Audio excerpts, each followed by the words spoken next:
Turno aí para saber se eu subo. Bom dia trabalhadoras e trabalhadores, professoras e professores, alunas e alunos. Bom dia às nossas assistentes daqui da Web Rádio CEPI de Aplicação, Tatiele e Germânia, alunos do curso de Geografia da UEG de Porá, que me dão suporte aqui toda semana. Sejam muito bem-vindas e bem-vindos, ouvintes da Rádio Educativa de Porá, 101,5 FM, a queridinha do Oeste Goiano. Eu sou Paula Junqueira, mãe, professora de Geografia da UEG de Porá e parceira da Escola CEPI de Aplicação. E o nosso programa Socializando é um programa vinculado ao projeto da Web Rádio CEPI de Aplicação, articulado pela professora Alessandra Nunes, professora da Escola CEPI de Aplicação. É a escola pública entregando ao público a sua prática social. Um projeto ligado também aos dois projetos de extensão do curso de Geografia da UEG. O projeto Rede, Sociedade, Educação, Trabalho e Ensino de Geografia. E o projeto O Fortalecimento dos Conselhos Escolares e da Democracia Participativa na Escola Pública. O Socializando, então, compartilha temas diversos, semanalmente, com convidados e convidadas sempre especiais. Por isso, o objetivo semanal é democratizar o conhecimento, fortalecendo a relação entre a universidade, escola e comunidade. E a gente faz isso toda semana com música popular brasileira. E a nossa programação está sendo transmitida simultaneamente pela internet, no site da Rádio Educativa, no meu Instagram, Paula_Junqueira_professora, e a gravação vai ser disponibilizada para vocês no YouTube e pelos sites do CEPI de Aplicação e da Web Rádio. Então, quem perdeu, vai lá e vamos assistir, que o tema hoje vai ser bem legal. Participem, mandem suas dúvidas e sugestões pelo WhatsApp 64 98453 3086. E o tema para socializarmos nessa manhã é sobre essa semana importante, né, no calendário mundial, não só daqui, né, então se é mundial, então amplia o território aqui de Porá, o território de Goiás, o território de Brasil. Nós vamos falar sobre o Dia Mundial do Meio Ambiente e falar sobre o Programa Araguaia Vivo 2030 e a conservação e o uso sustentável dos recursos naturais. Então o tema vai ser bom, né? Vai ser uma discussão mundial contextualizada à nossa questão aqui regional. Uma data, portanto, para contextualizarmos a crítica situação ambiental que vivemos e também falar sobre um programa de pesquisa e extensão que conta com a colaboração de dois professores da UEG daqui de Porá e um projeto, né, um programa que impacta positivamente a dinâmica ambiental de forma integrada aqui na nossa região. Portanto, o Dia Mundial do Meio Ambiente, é importante a gente falar, ele foi estabelecido em 5 de junho de 1972, na conhecida Conferência de Estocolmo, um país independente localizado ao norte da Europa, com um território um pouco maior que os estados de São Paulo e Paraná. Portanto, são 52 anos de consolidação dessa data e discussão. Mas não vai ser eu que vai falar, né? Nós temos dois especialistas aqui hoje pela manhã, meus colegas professores, né? Colegas recentes da UEG, fico muito feliz em trazê-los aqui para falar conosco.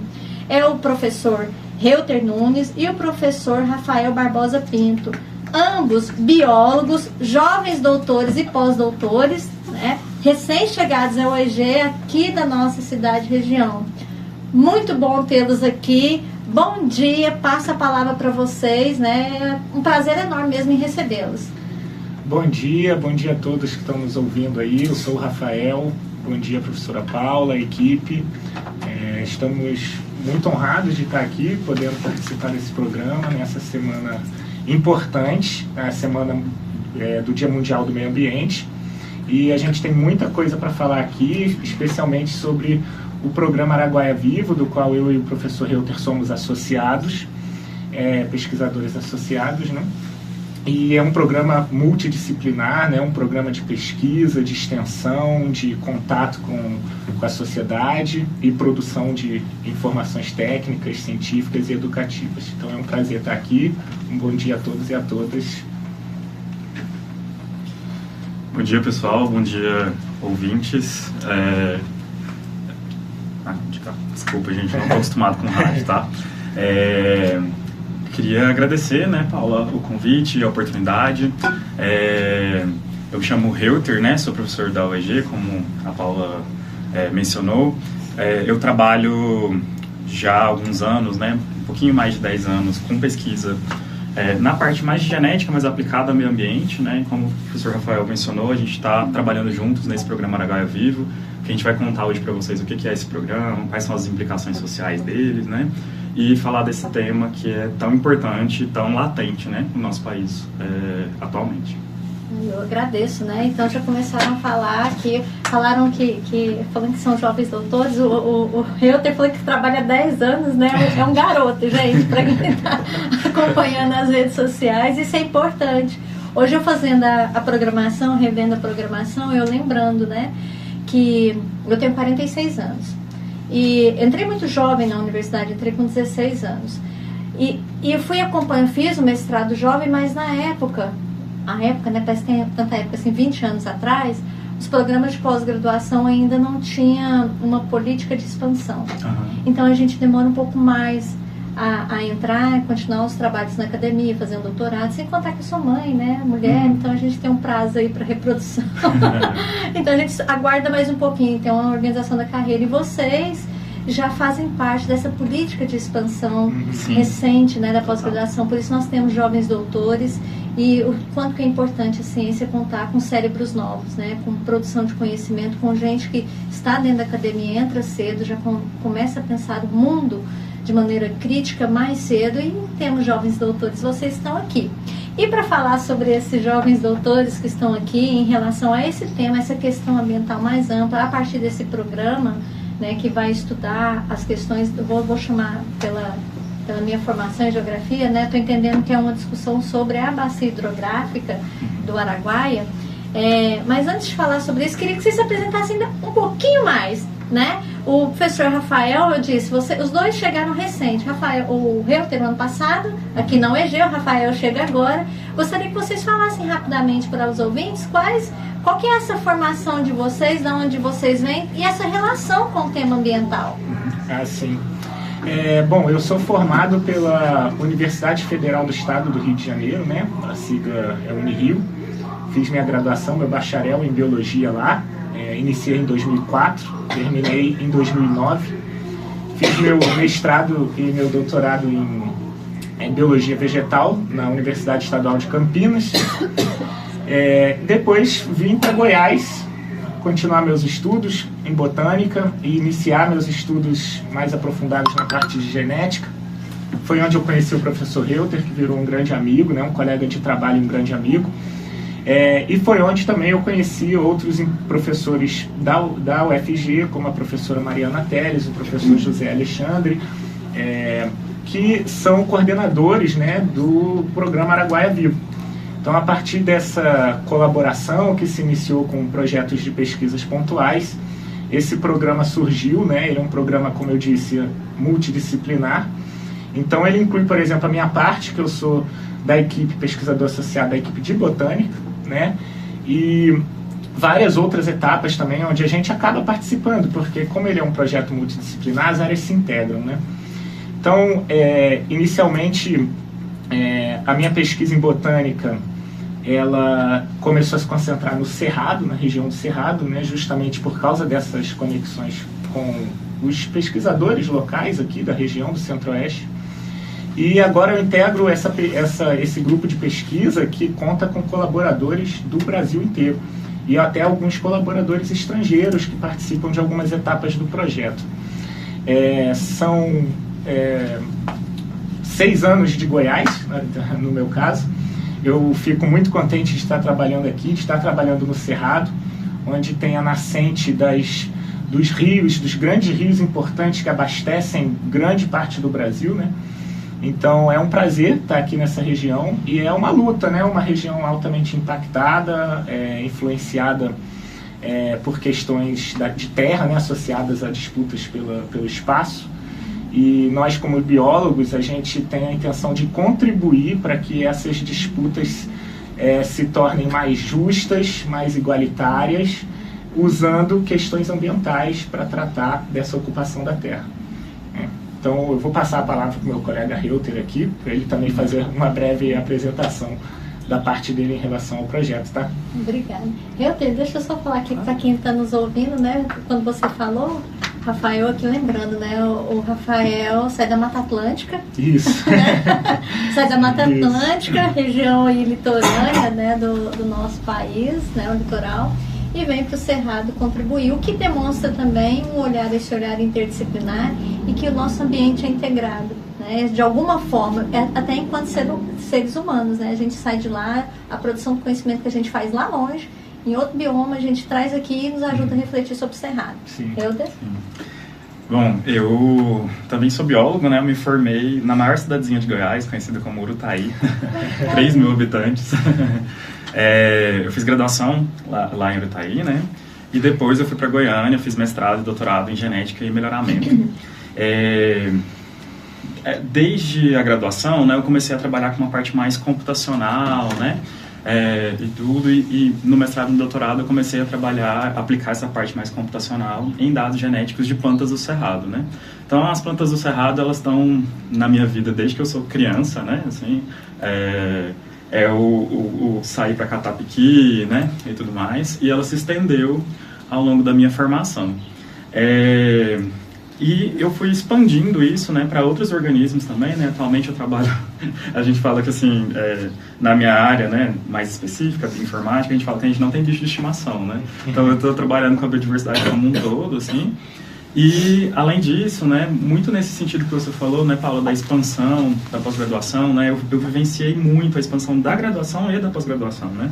O meu curso de graduação, eu fui da primeira turma, né, uma cidade de 3.000 habitantes no interior do sudeste goiano, né?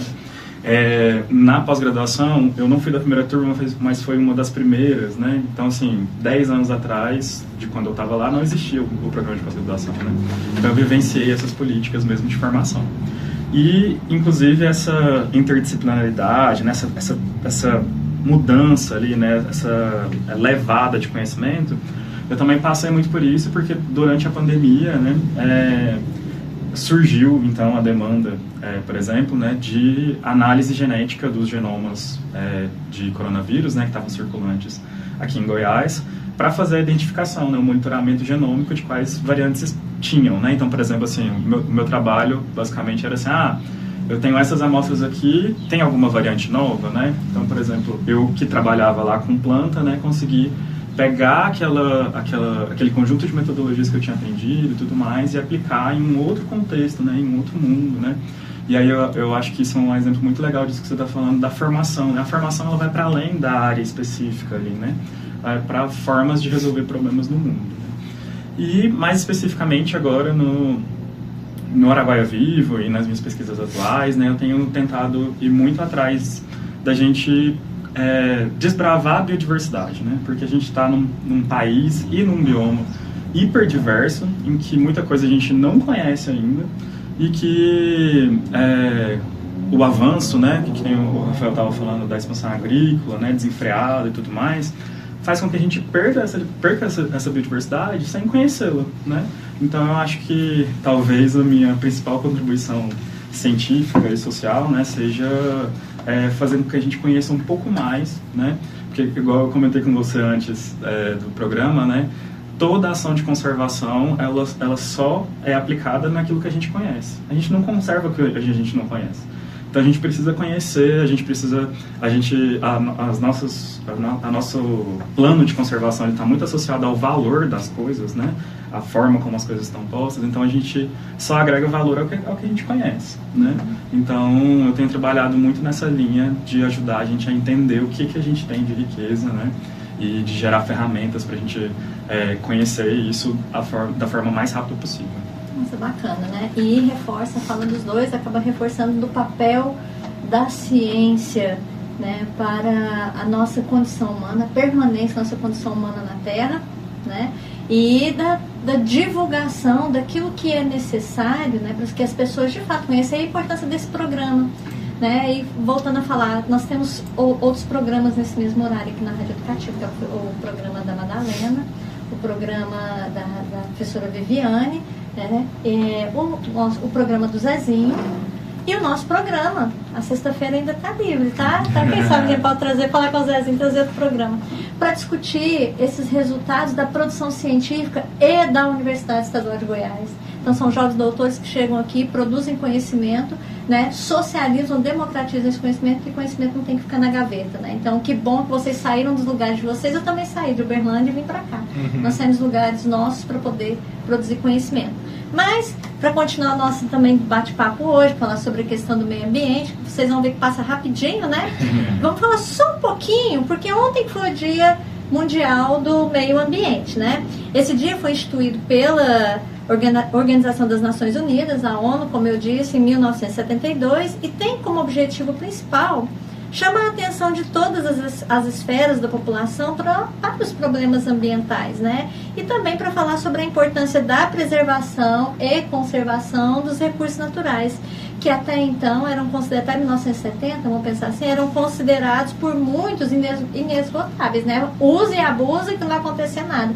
E a gente está vendo aí na nossa porta, no nosso dia a dia, na janela da televisão, os problemas aconteceram. O exemplo mais clássico agora dos últimos tempos foi a questão do Rio Grande do Sul, né? E nós temos as questões das queimadas, nós temos as questões das enchentes, nós temos a questão das mudanças climáticas, mas aquilo que está mais claro hoje sobre que os recursos não são inesgotáveis, os problemas eles aparecem a curto prazo, porque, né? Está o exemplo aí do Rio Grande do Sul. Mas enfim, né? Eu queria que vocês falassem sobre, para a gente falar, terminar esse bloco da manhã, falando na prática o que essa data representa no dia a dia da sociedade. Nós estamos falando de 1972, nós estamos em 2024. O que significa isso, de um dia do meio ambiente mundial? Paula, a questão, eu acho, dessas datas, né, é que elas se tornam datas políticas, né? São questões políticas para envolver a sociedade em temáticas, né? No caso do Dia Mundial do Meio Ambiente, inclusive também citando a questão do que aconteceu no Rio Grande do Sul, né? A grande tragédia que a gente lamenta bastante, são tragédias que foram previstas por cientistas, né? Pela ciência, pelo trabalho científico, técnico. Então, o que a gente espera com essas datas e com a nossa atividade científica é não só a questão da produção dos dados, mas que eles se tornem políticas públicas. Esse é o grande desafio, acho, dos cientistas hoje. É fazer com que a nossa produção científica se torne políticas públicas para ajudar as pessoas. Então, eu acho que a importância dessas datas é chamar a atenção da sociedade não para uma celebração apenas do meio ambiente, mas uma reflexão de que existem pessoas, profissionais envolvidos e que estão produzindo dados, e esses dados precisam, em algum momento, ser levados em considerações pelos nossos representantes políticos.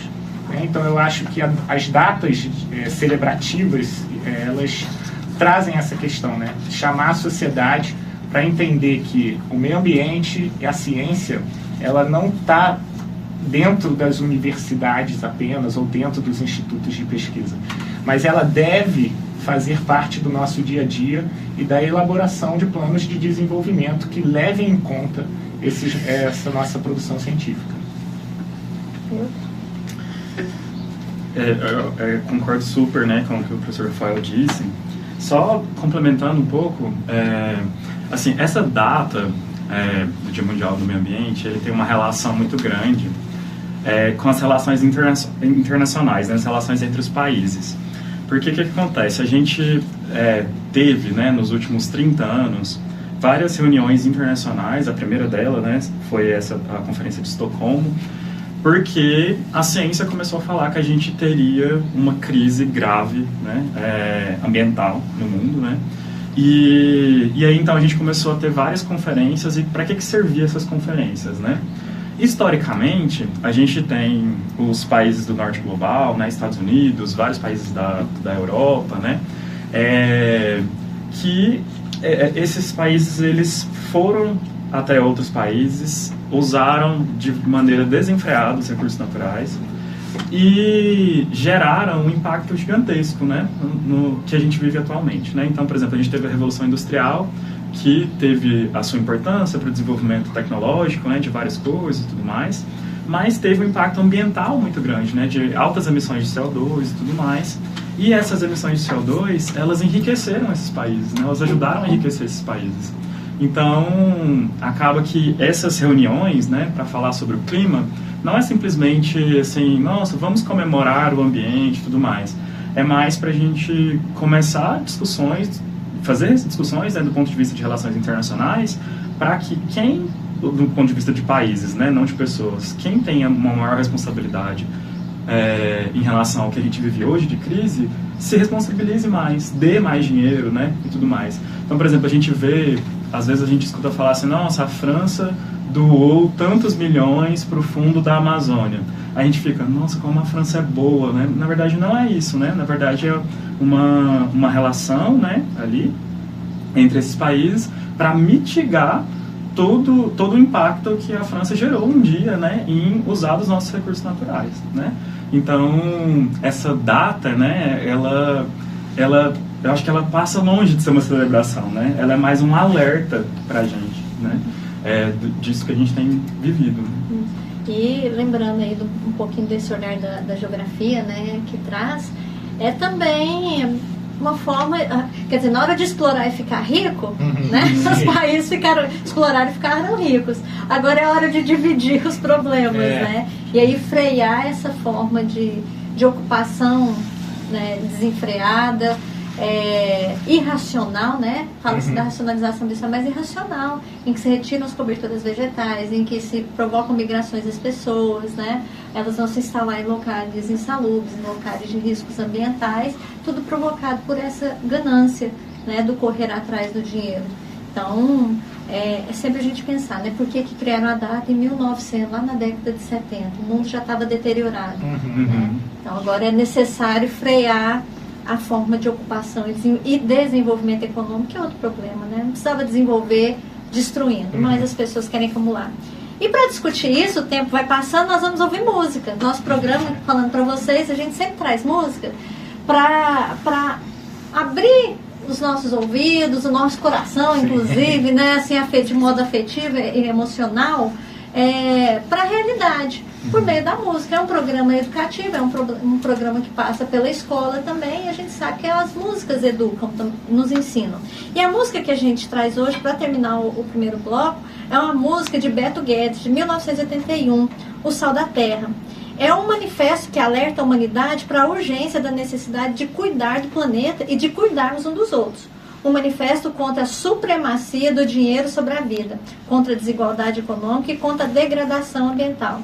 Vamos ouvir então O Sal da Terra, direto de 1981, né, de Beto Guedes. Já já a gente volta com mais conhecimento com os meus colegas professores.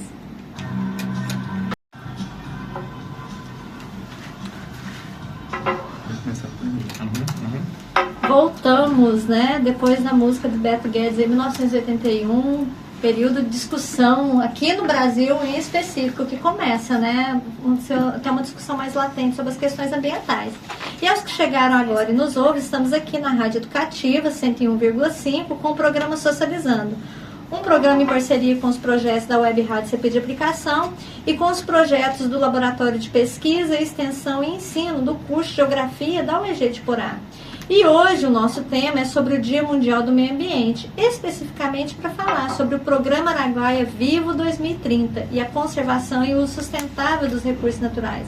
E quem está socializando conosco são os meus novos colegas de UEG, do curso Ciências Biológicas, professor Rafael e professor Reuter. E eu vou passar agora a palavra, né, fazer uma pergunta aqui para o professor Reuter. Professor, fala pra gente sobre o que é este programa, o Programa Araguaia Vivo 2030 e a conservação e o uso sustentável dos recursos naturais. Joia. Bom, pessoal, eu acho que antes de falar do que é o Araguaia Vivo, a gente precisa só estar todo mundo na mesma página do que é o Araguaia, né? O Araguaia a gente conhece muito, talvez assim, enquanto sociedade de uma maneira geral, a parte do turismo, né? Ir para Araguaia, para pescar, para aproveitar as praias de água doce, né? E, na verdade, a extensão dessa bacia, né, que a gente chama, né, essa coleção de água doce, né? ela é bastante ampla, né? Ela começa aqui, próximo a nós, né? Aqui em Porá, e vai até lá em cima, né? No Maranhão, afora, né? Então tem uma extensão bastante grande. E aí o que acontece? A Bacia do Araguaia, ela acaba, né, sendo o que a gente chama de hotspot, né, de biodiversidade, ou seja, a gente tem um acúmulo muito grande de biodiversidade nesse lugar, né? E o que acontece? A maior parte, né, dos profissionais, por exemplo, que a gente forma na pós-graduação e tudo mais, eles estão mais concentrados na região do Sudeste e do Sul.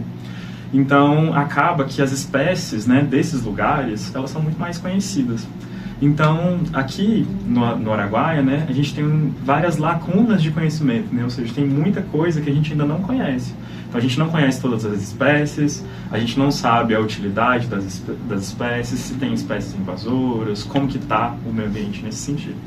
Então, nesse contexto, né, e considerando que a Araguaia é extremamente importante socialmente para as pessoas, né? As pessoas têm uma relação afetiva, né, com esse rio e tudo mais, é a forma de sobrevivência de várias pessoas, né, e tudo. Então esse programa, né, que é um programa de pesquisa e de extensão, né, ele busca então fazer uma ação conjunta, né, de vários profissionais diferentes, com vistas para a conservação e sustentabilidade, então, do Araguaia, né? E aí, então, por que o 2030, né? A gente colocou esse 2030 como uma meta, né? A gente tem uma série de objetivos que a gente tem em mente.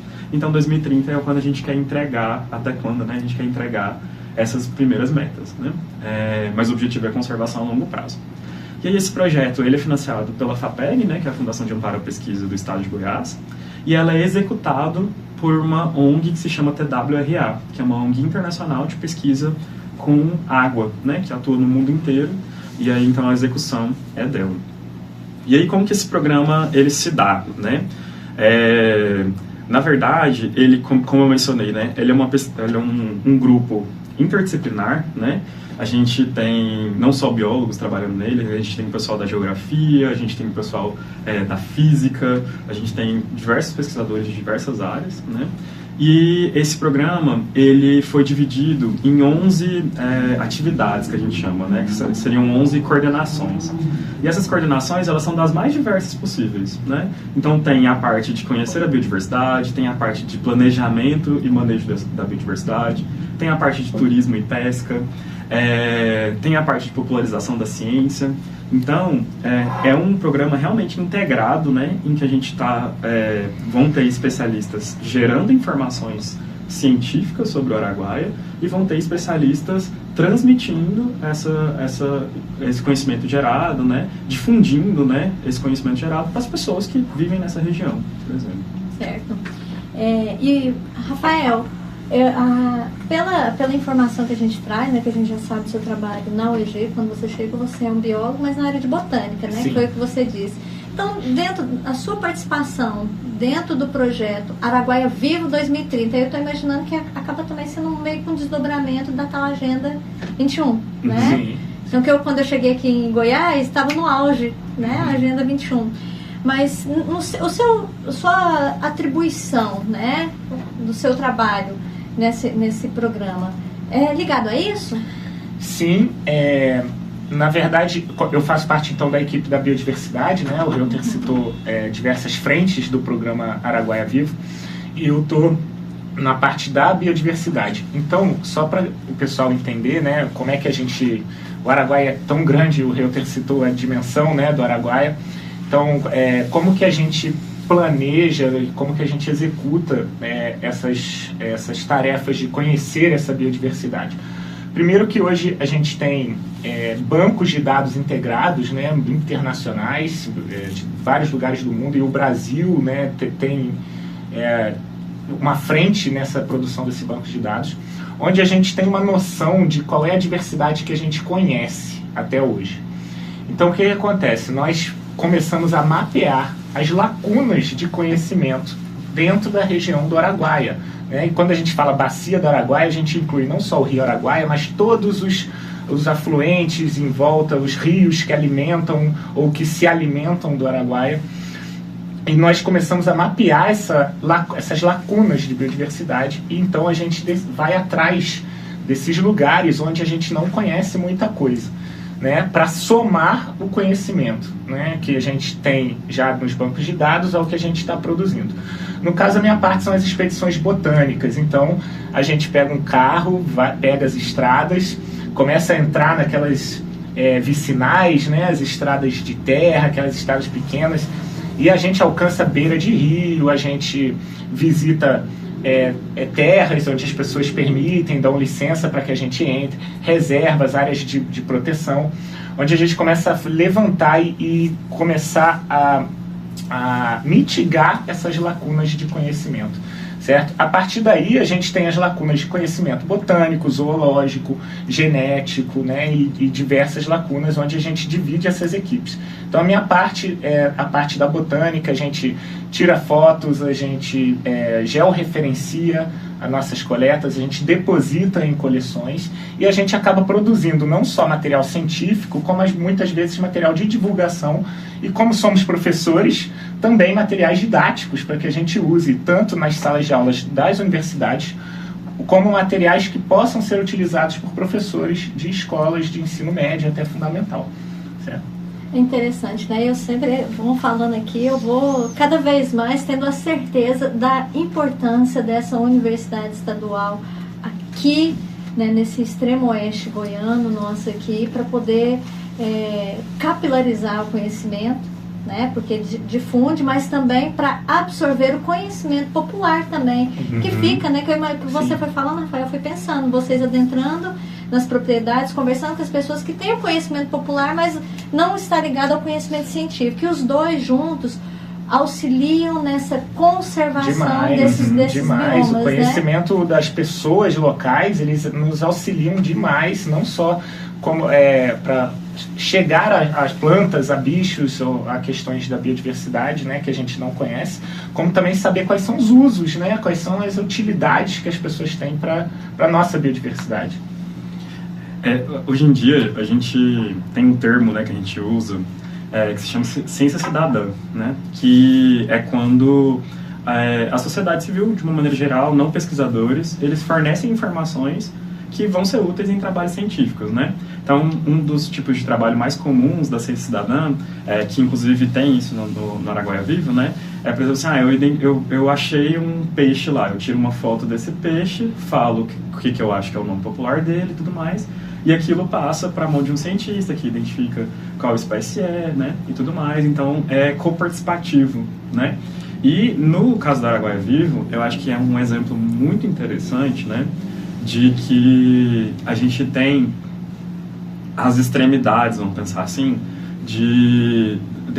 dessa questão da complexidade, sabe, do tipo de conhecimento científico, melhor dizendo, né? A gente tem tanto a participação da sociedade, quanto também, de um outro lado, né, a gente tem o uso de tecnologias extremamente avançadas, né? Então, tem toda uma parte de drones, por exemplo. Então, uma das minhas contribuições, por exemplo, né, estão associadas ao que a gente chama de DNA ambiental, que basicamente é assim, eu posso pegar uma amostra de água, por exemplo, né, uma bomba e tudo mais, e aí, o que acontece? Os organismos que vivem em um determinado ambiente, eles estão a todo tempo perdendo DNA, liberando o DNA deles nesse ambiente, né? Então, por exemplo, aqui, né, nessa sala, a gente está liberando cabelo, saliva, né, e tudo tem DNA.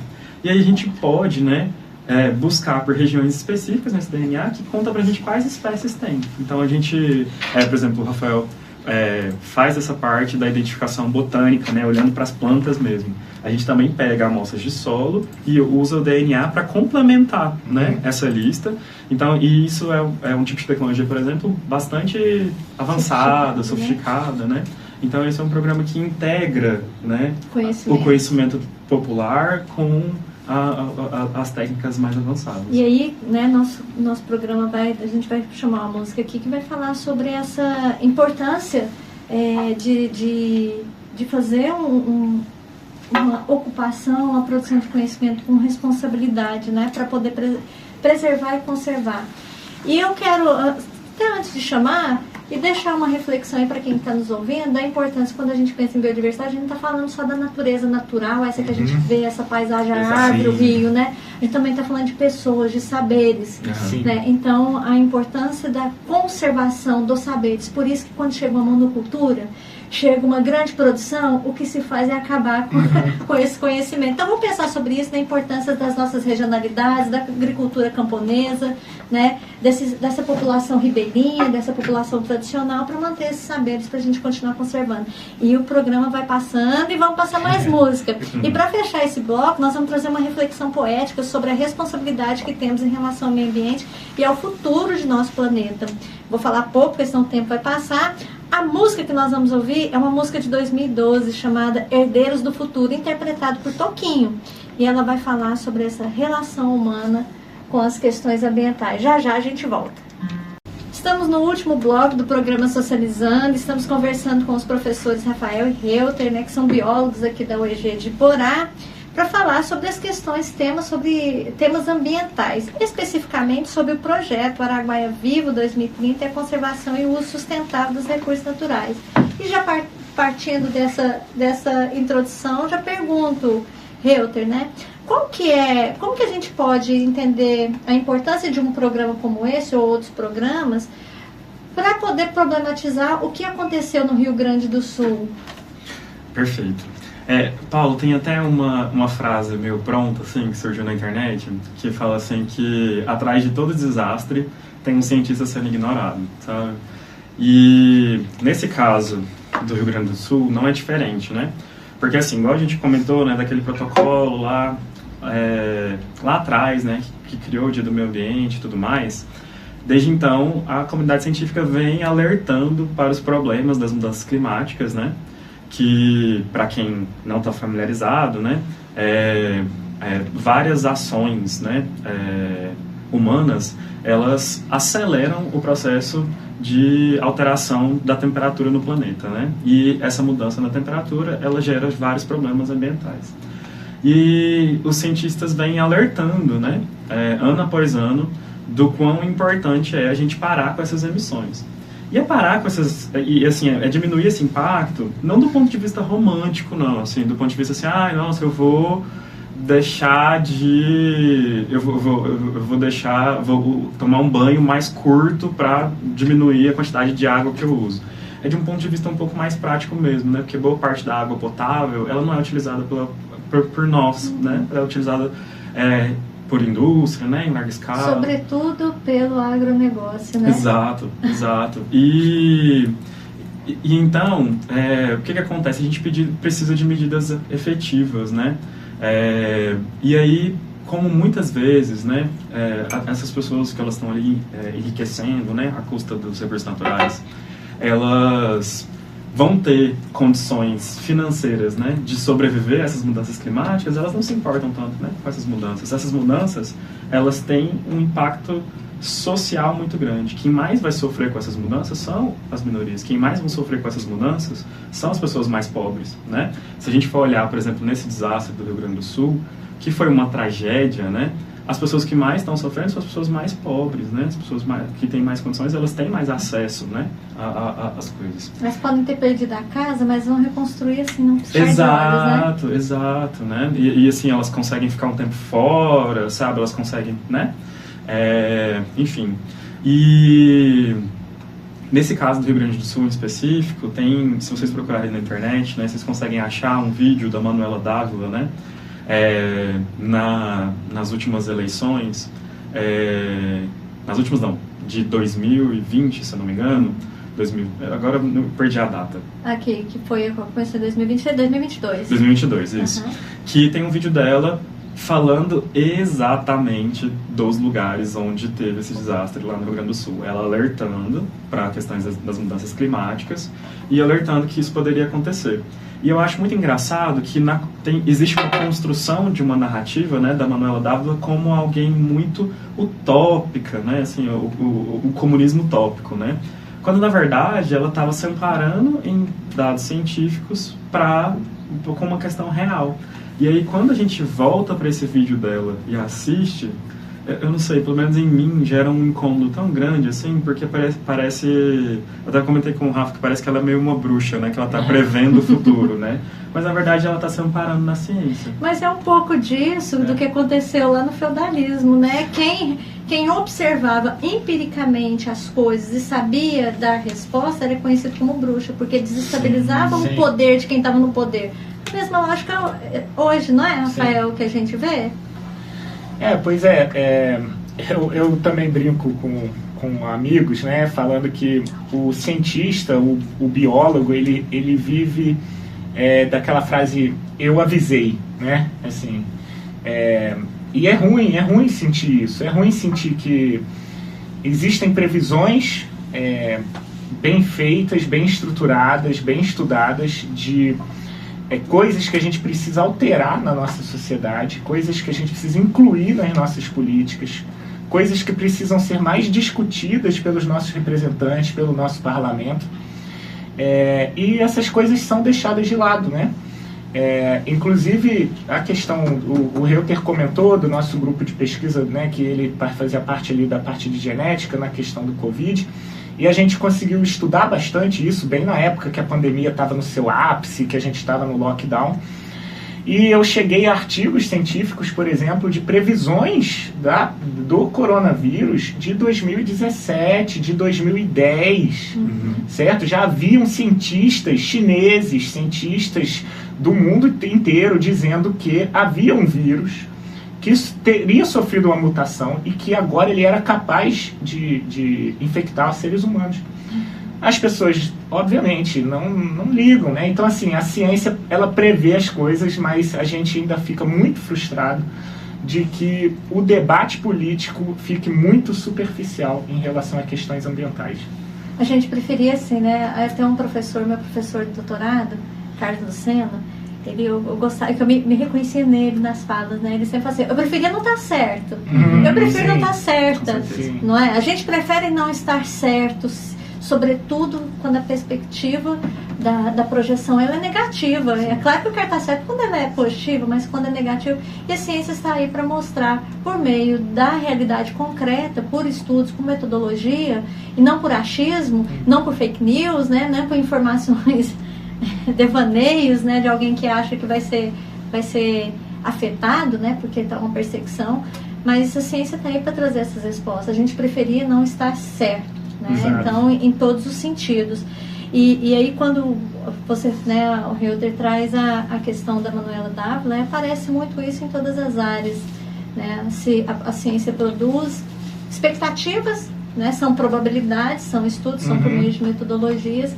Mas quem tem o recurso na mão, o dinheiro, e uma característica da sociedade capitalista é esse egoísmo, essa ganância, prefere não ouvir e cria e dissemina informações que desinformam, né, para poder essa pessoa continuar ganhando seu dinheiro e não se importando, então, com a coletividade. Então, o projeto, como vocês propõem, a fala de vocês, é um projeto de coletividade. É isso, né? Sim. Eu acho... Pode falar, Rio. Eu acho que, voltando especificamente para o Araguaia Vivo, né? Eu acho que se conecta muito com isso, né? Da gente conseguir traçar um panorama, né? De diferentes questões ambientais do Araguaia, né? E é igual eu falo, né? A gente não conhece essa biodiversidade. Então a gente pode estar perdendo algo valioso, né? Até do ponto de vista financeiro mesmo, né? Simplesmente por não conhecer. Então, por exemplo, no nosso projeto, a gente tem uma equipe que é voltada só para algas, por exemplo. Aí você pensa assim, nossa, alga, né? Uma microplantinha ali, nananana. E aí o que acontece? Saiu um artigo na Science, que é uma das revistas mais importantes do mundo, né? No mês passado, falando que tem várias dessas algas, né? Elas têm uma organela, que é uma peçazinha, né, ali dentro da célula, que ela serve para fixação de nitrogênio. E fixação de nitrogênio é um dos maiores problemas da agricultura atualmente. Então, perceba que as coisas são cíclicas, assim, né? Então, a gente pode falar de um ponto de vista de conservar para ter peixe todo ano e tudo mais, para o ribeirinho, mas a gente pode estar falando da próxima tecnologia que vai salvar a gente, né, no futuro, né? Porque com as mudanças climáticas, a gente as nossas plantas, do jeito que elas estão hoje, arroz, tudo mais, elas não vão conseguir sobreviver bem se a gente mudar 3 graus na temperatura, por exemplo. Então a gente vai precisar mudar elas, a gente vai precisar de tecnologia para mudar elas. E essa tecnologia pode estar lá dentro do Araguaia Vivo. A gente fala assim, a cura do câncer, né? A gente sempre associa esse tipo de coisa, mas várias outras tecnologias podem vir do conhecimento dessa biodiversidade. E aí eu vou continuar falando, né? Vou continuar reforçando o quanto importante essa universidade é para a produção de conhecimento, né? Sim, para complementar, Paula, inclusive essa questão das universidades e falando agora especificamente das instituições públicas, né, de ensino e de pesquisa,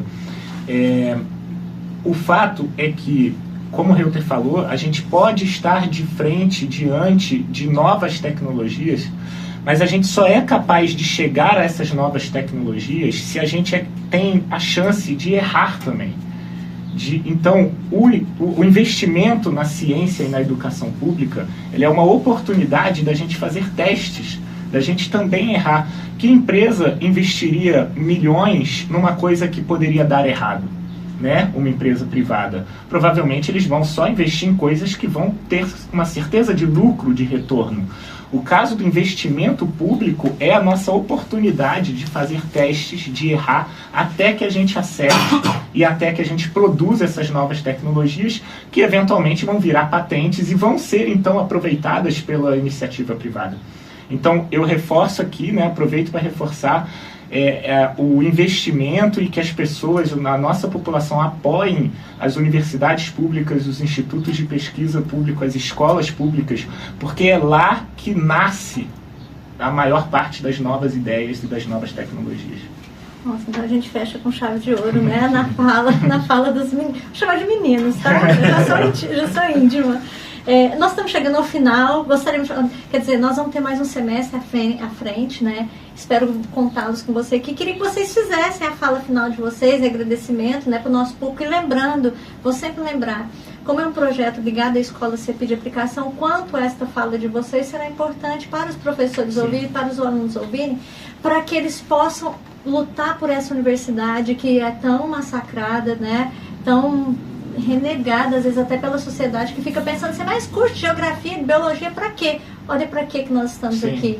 Curso de história, né? Curso de letras, o curso de ciências biológicas, curso de matemática, o curso de geografia, para produzir estes conhecimentos essenciais para a construção da ciência. E o do direito, que chega agora também, para, né, falar das questões nossas legais de produção de conhecimento. Mas deixa as palavras finais de vocês, que a gente ainda tem uma música. Bom, pessoal, eu agradeço mais uma vez o convite, acho que foi ótimo. Convido todo mundo, quem tiver interesse de conhecer melhor o nosso curso de Ciências Biológicas da UEG, fica o convite para vocês visitarem a gente.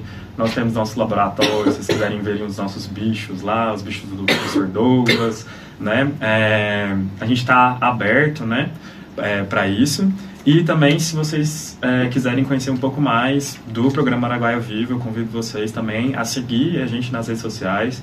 Então, a gente está em todas as redes sociais com @AraguaiaVivo, né, 2030. E é isso, muito obrigado. Agradeço. Rafael? Eu queria também agradecer o convite, agradecer a equipe, né, pela recepção, pelo trabalho árduo em fazer o programa acontecer da melhor forma possível. E queria também deixar esse apelo, né, especialmente aqui por eu vir de uma grande cidade, dizer que a UEG em Iporá é muito importante. A gente dá oportunidade a jovens de alcançar sonhos e alcançar ascensão social e conhecimento, né? Então, agradeço muito o convite, agradeço a cidade de Iporá pela recepção e aos meus colegas. Muito obrigado mesmo, professora Paula. Eu agradeço em nome de todos, né? E quero agradecer especificamente aqui a Silvana Aparecida, a Iraildes, a Neuza Dias, Deilza, Candim, Mazinho, Osmano, Carlos Eduardo, Silvani Rosa, Antônio Cruvinel, Valdivina, Luísa Rosa. Tem outros que, né? Os outros que mandaram mensagem aqui, não vai dar tempo. Agradecer pela audiência, né? E que está sempre nos ouvindo. Muito obrigada, né, pela participação de todo mundo. E nós estamos chegando ao final. E vamos chegar ao final com música, para lembrar, né, que é tempo agora de festa junina. Aí, né? Então é tempo de festa festa junina, e a gente vai trazer uma música que lembra a festa junina, mas também faz a gente refletir sobre tragédia ambiental que ainda vivemos, e nos chama atenção essa música sobre o que é necessário pensar essa data muito mais do que uma questão só do meio ambiente, mas que nós somos um sistema integrado, né?